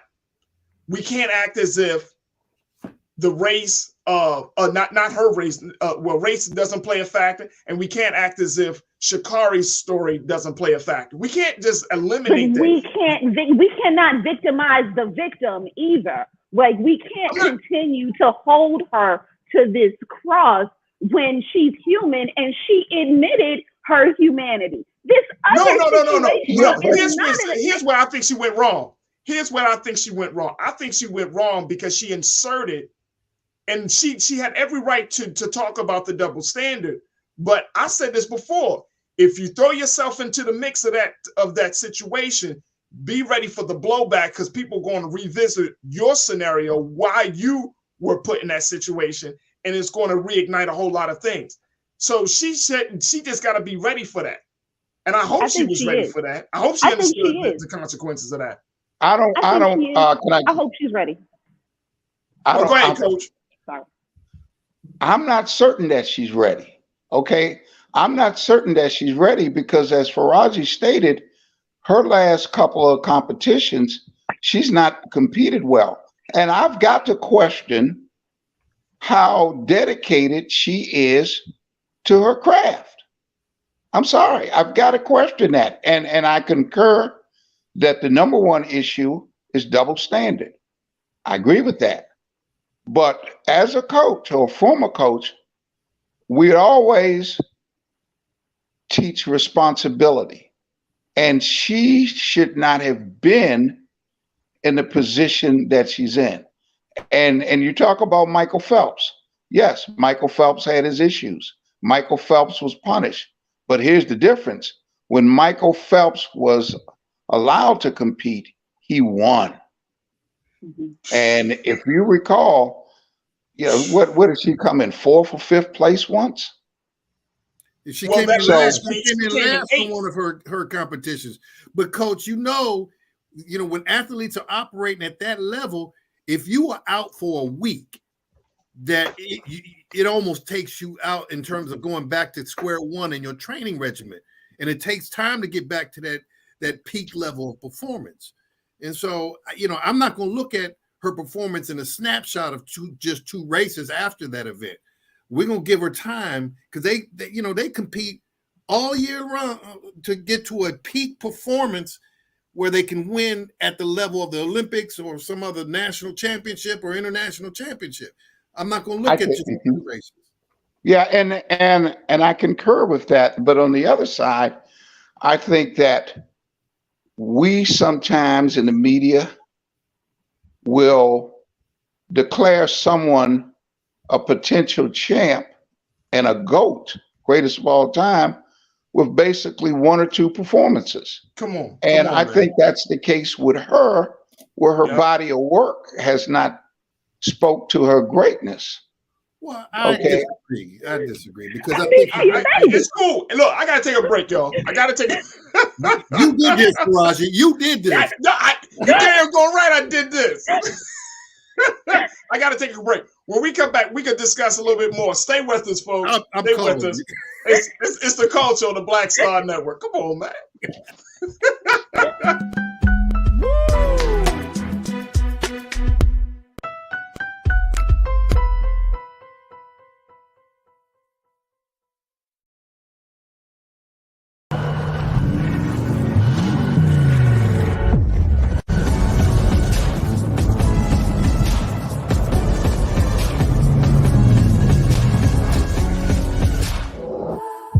Don't you think it's time to get wealthy? I'm Deborah Owens, America's Wealth Coach, and my new show on the Black Star Network focuses on the things your financial advisor or bank isn't telling you. So watch Get Wealthy on the Black Star Network.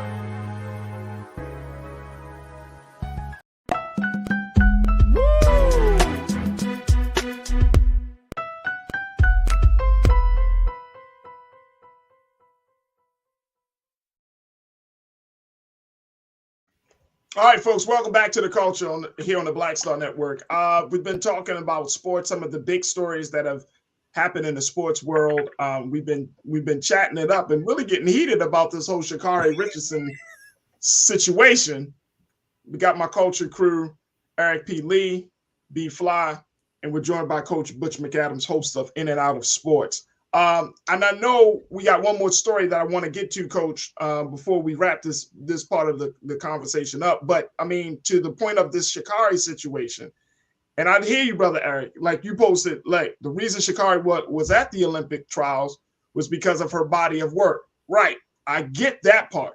But I'm saying on a professional level, once she entered the Olympics, once she was eligible to compete in the Olympics, that put her on a whole different platform. That put her in a whole different stratosphere. And at that point, you got to understand the responsibility and the seriousness of that situation. And I'm part of me is thinking like, and again, this is not where we should have the conversation. You said it, Eric, and I agree with you wholeheartedly. The wholeheartedly should be about the IOC saying, look, there's a difference. This is not a double standard. This is two different scenarios.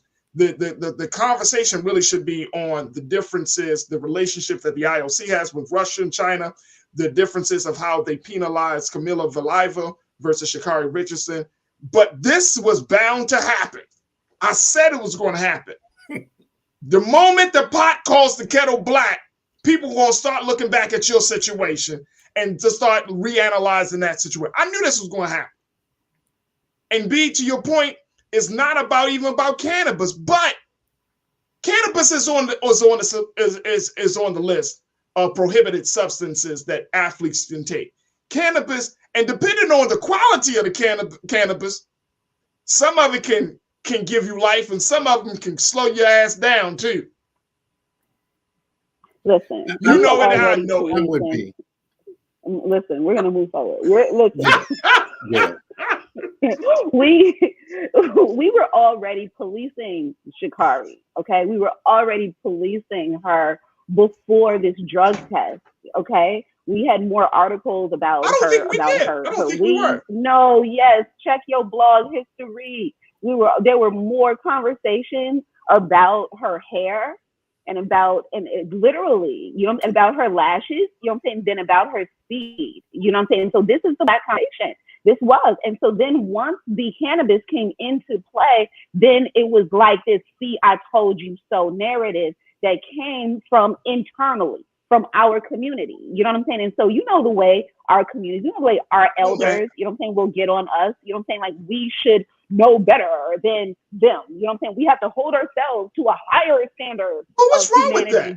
But listen, I'm saying because it creates this superhuman, supernatural, unbalanced idea that happens inside of our body, and it's not right. It creates Superwoman, this Superman.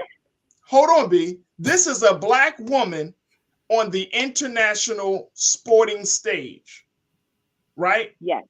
That Yes. represents, Yes. I mean, there's no Yes. doubt about it. She Listen, comes I'm from, not taking one. she is unapologetically who she is, authentically. She represents, when you see Sha'Carri Richardson, you see black people, right?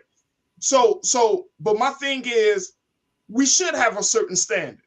Like, it's like, yo, we're not a black monolith. people, We're not a monolith. We don't all go to the same church. I didn't say, look, I'm not tripping. Look, I do push back on people that talk about hair color and all of that stuff. I push back. That's cosmetic stuff. I'm talking about when you are on certain platforms like the Olympics, where the whole world knows that you represent a certain community of people, a certain nation of people, then guess what? You're damn right you need to be held to a higher standard. You represent us, especially in running. Shit, I mean, black folks in running. See, you should be winning every damn thing.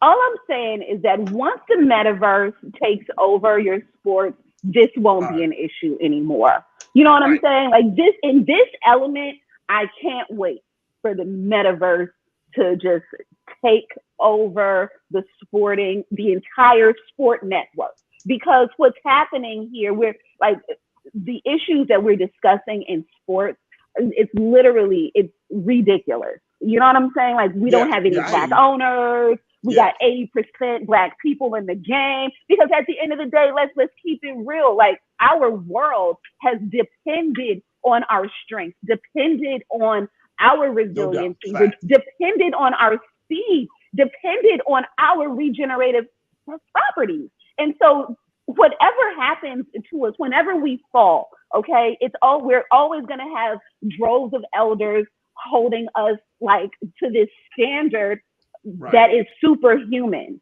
All righty. And then our counterparts are looking at us like, how they should have made it anyway. That's why there's no ownership. You feel me? All of this entire conversation is ridiculous. And at the end of the day, like, she's 20 years old. At the end of the day, she's 21, you know? 21. And so, and that right there. Who lost her mother and decided to indulge. I'm sorry, so maybe it's the pastor in me that's going to have this compassion for this child.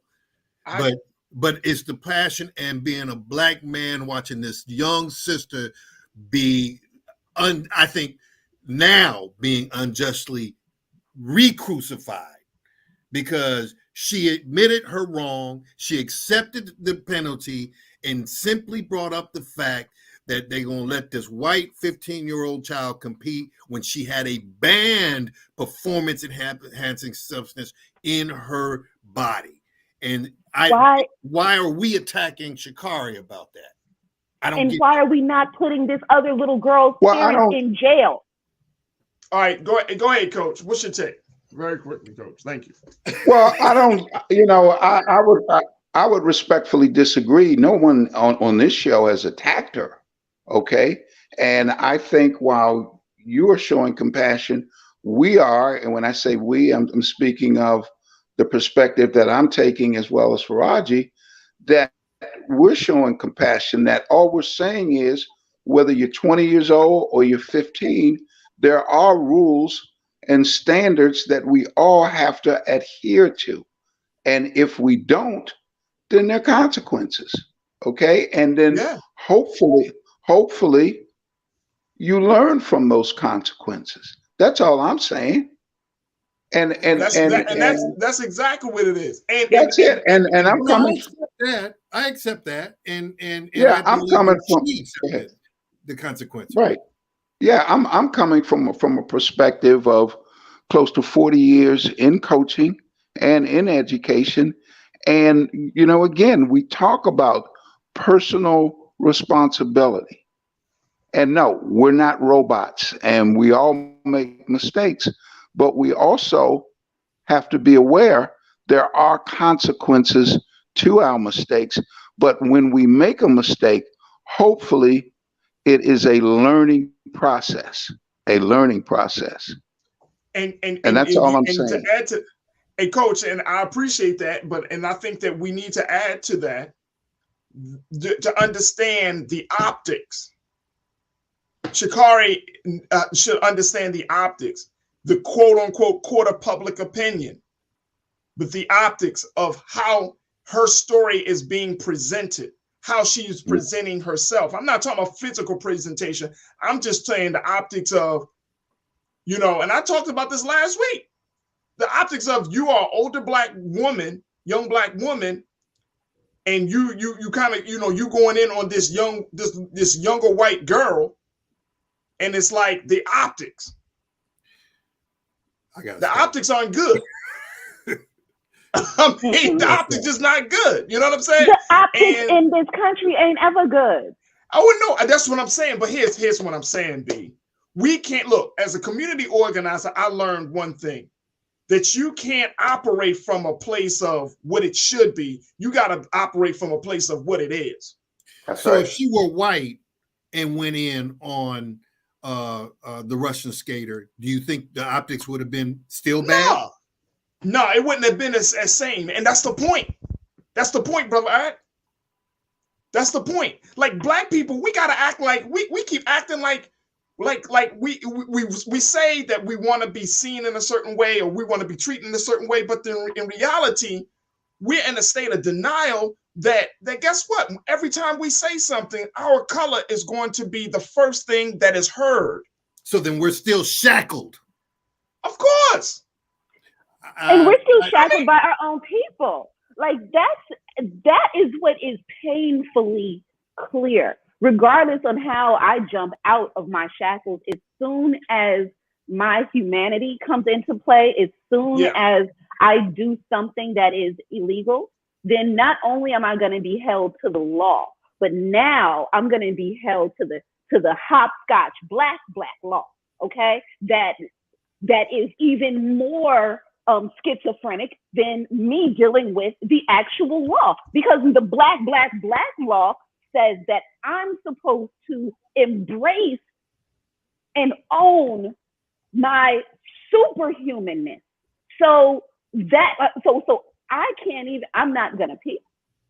I'm not gonna have feces.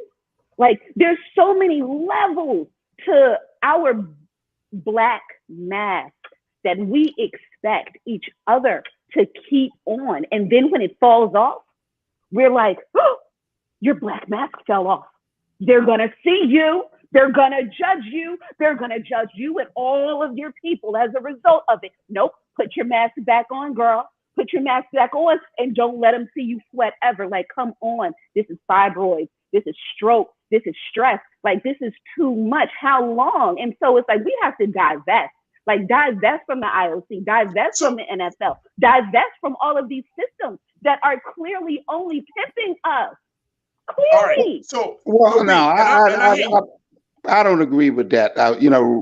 And I respect your perspective, but I don't agree with that one bit. I think that, look, for so many years historically, the fight 50, 60 years ago wasn't black ownership.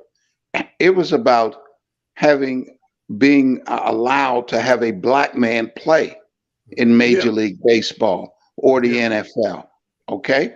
And then once we got in, then it was, well, what about playing positions of leadership, positions of thinking, like quarterback, center, linebacker? And so, hey, these athletes are well trained. Everyone has a special gift that he or she profits off. So no, I don't look at it in terms of these professional athletes being in shackle, because they can play a sport like a LeBron James, make a lot of money, and take that money to the community, and the community benefits from it. Muhammad Ali, for example. But the young lady, we all should teach personal responsibility. Nobody is chastising her or persecuting her personally, but we all are taught personal responsibility. And if you don't want to adhere to the rules, then nobody is forcing you to participate. You don't have to do it. But if you choose to do it, then there are rules that we all have to adhere to. I'm going to stop it right there. Because I want us all to be friends at 501. Oh, yeah. Hey, do we have time to get into this? Look, all right, let's just do this. Let me just get this. Let's get this in very quickly. Michigan I think coach this would be a hot one. Juwan Howard slaps the assistant coach. Keena, how long is that? Can we run that? Can we run that video very quickly? Interesting finish here, 77. Oh, see, and they're going at it. Oh, yeah. Howard and Guard are not happy right now as the two of them continue to have words. We told you Juwan Howard was not happy about that timeout. And Juwan Howard just threw a right hand. And now we got a scrum. We have a scrum in Madison. Players are pushing and shoving. This is an ugly scene. This is an ugly scene. Oh, my God.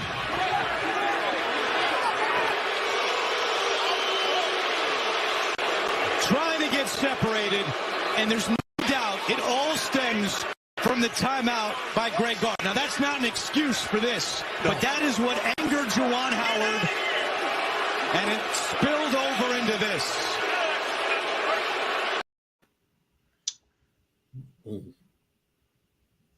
Coach, go ahead, sir. What's your take? We're gonna wrap it on this. That was extremely ugly. And again, going back to personal responsibility, I don't care what transpired. Juwan Howard was wrong for throwing a punch. He was wrong for throwing a punch. Yeah. And you saw what the end result was when he throws a punch. Then the young athletes start in physical altercations with one another. He was wrong.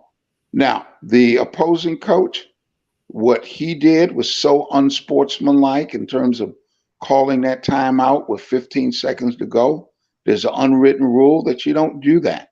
All right. And Juwan was walking by him. He put his hand on his arm to want to get him to stop and talk. And that's how it started. And if it had just been a verbal confrontation between the two coaches, then hey, no big deal. But when he throws that punch, he crossed the line. And in my opinion, it's a fireable offense. And it's the second time that he's had an altercation after the game with an opposing coach. Yeah, wow.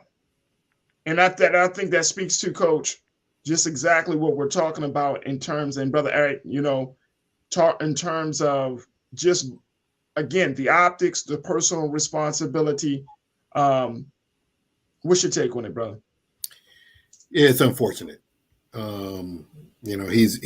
He's supposed to be the leader, an example for his players. Yeah, and he's operating at the highest professional level in coaching. As a head coach of a major university, and so it's unfortunate that did take place.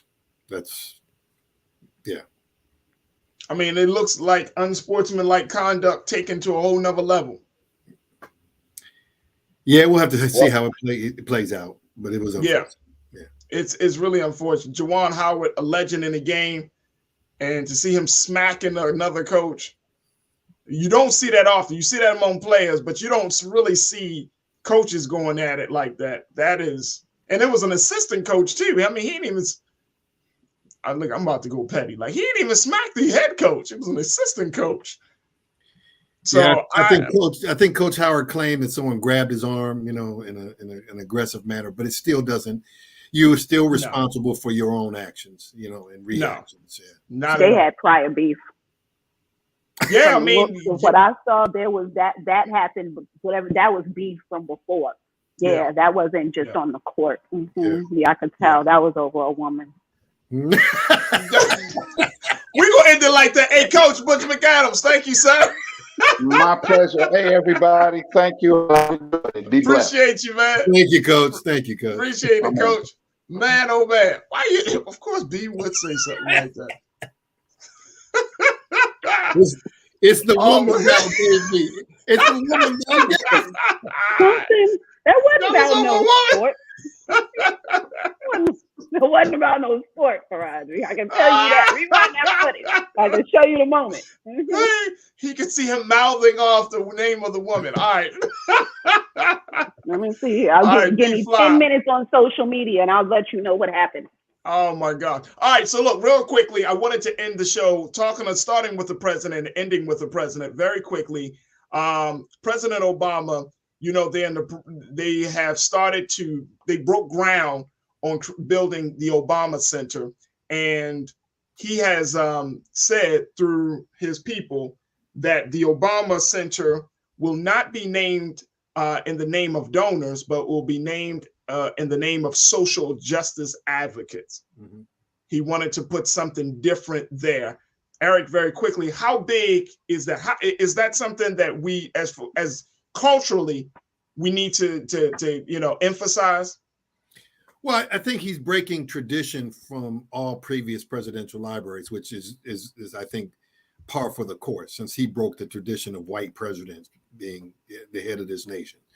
And so I think it's a good thing, but that's between him and his donors. If he can convince his donors to still give the money and not have their name up there, that's on them.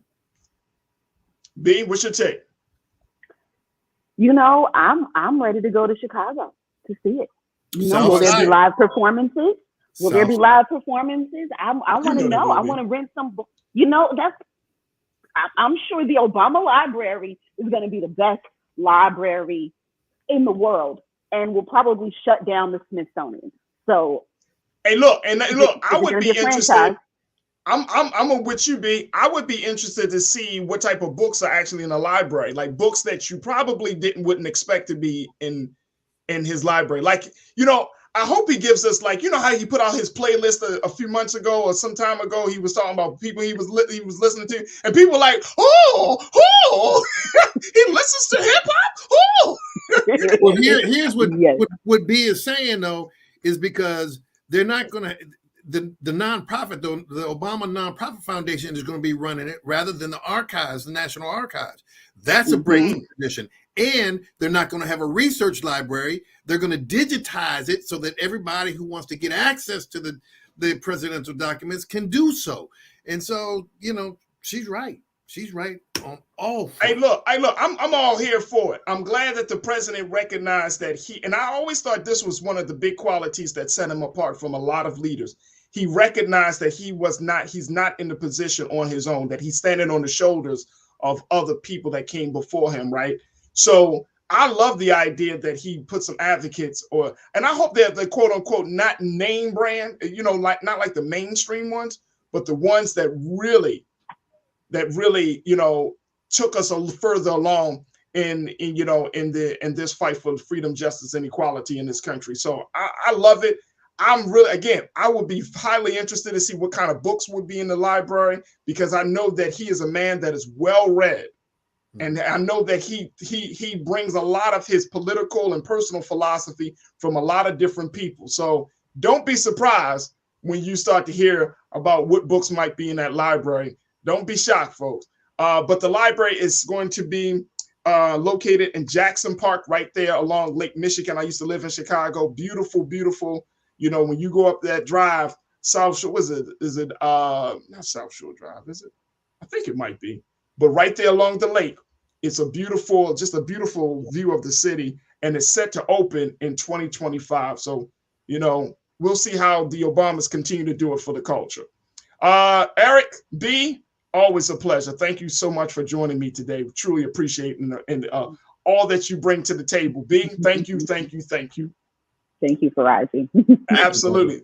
So good for the culture. My culture crew. Love them, love them, love them. All right, folks, that's going to do it for us. I'm serious. I love you guys.